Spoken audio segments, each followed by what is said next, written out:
আলামিন সালাম দাও ফালা না সালাম দাও গাছ গো। আসসালামু আলাইকুম গাছ, সকলে কেমন আছেন? আশা করি ভালো আছেন যে যেখানে আছেন। আছে বাবু ভাই, এখানে দেখেন ধানের বীজ আপনারা কীভাবে ফালান জানি না। এটা সারাদিন এটা মেরামত করা হয়েছে, কোদাল দিয়ে কুবাইয়া তারপরে মনে করেন সার দেওয়া হয়েছে, তারপরে এখন ধানের দেওয়া হইতেছে ধানের বীজ। কারণ এগুলা দিয়ে তারপরে আমার জমিটা এখনও খালি করে রয়েছে। দেখেন মানুষের ছাগল আর ছাগলের অভাব নাই, কারণ হয়তো 15-20 দিন লাগবে এগুলা হইতে। তারপরে আমি পুরোটাই ধান লাগাবো, কারণ আমাদের এদিকে কিন্তু 3 ফসলের জমি, ওইদিকে দেখেন পুরোটা ধান। কারণ আমাদের ঈদের ভিতরে ঝামেলা ছিল দেখে কাজের ব্যস্ততার মাঝে, এদিকে আমার নানু ছিল না, আর এইদিকে বুটটা নেয়, এই জন্য আমরা মনে করেন জমিটা লাগাইতে পারি নাই গাছ। এখন দেখেন এই যে ধানের বীজগুলো কুড়া খেতে আলামিন আলামিন এ পাশে আসো, এ পাশে আসো, এ পাশে আসো। হ্যাঁ,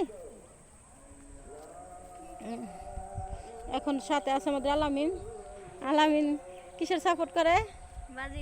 ব্রাজিলের সাপোর্ট করে। খেলা আরম্ভ হয়ে গেছে, ও অলরেডি গেঞ্জি কিনে নিয়েছে। দেখেন গ্যাস এগুলো কিছু না, যার ভাগে যেটা আছে সেটা। আর খেলাটা তো আর আমাদের বাংলাদেশে হচ্ছে না, তারপরে বাচ্চা মানুষ শখ করে সেটা আর কি। সেটা আপনাদের মাঝে শেয়ার করলাম, কারণ ধানের বীজগুলো দেখেন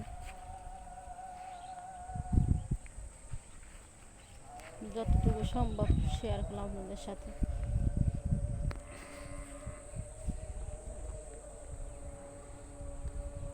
তারপর আলামিন চঙ্গু দিয়ে টাইনে দিবে। এখানে আমি 10 কেজি ধানের বীজ আনছি অলরেডি। দেখেন আলামিন, সবাইকে সালাম দাও। আসসালামু আলাইকুম গাইস। আলামিন হাসতেছে, আলামিনকে দিয়ে আজকে অনেক কাজ করাইতেছি গ্যাস। দেখেন ধানগুলা ফালানো হইতেছে, তারপর আবার চঙ্গুটা সামান্য টাইনে দিব আমি। এদিকে বৃষ্টিও এসে পড়তেছে, বৃষ্টি আসতেছে মনে হয়।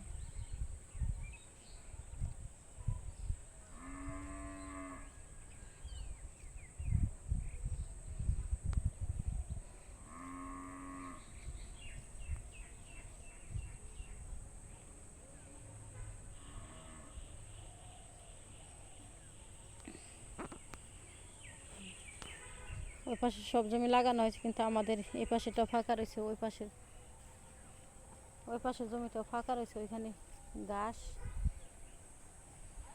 ঘাস আর ঘাস। আমার ছেলে ওইখানে ঘাস কাটতেছে।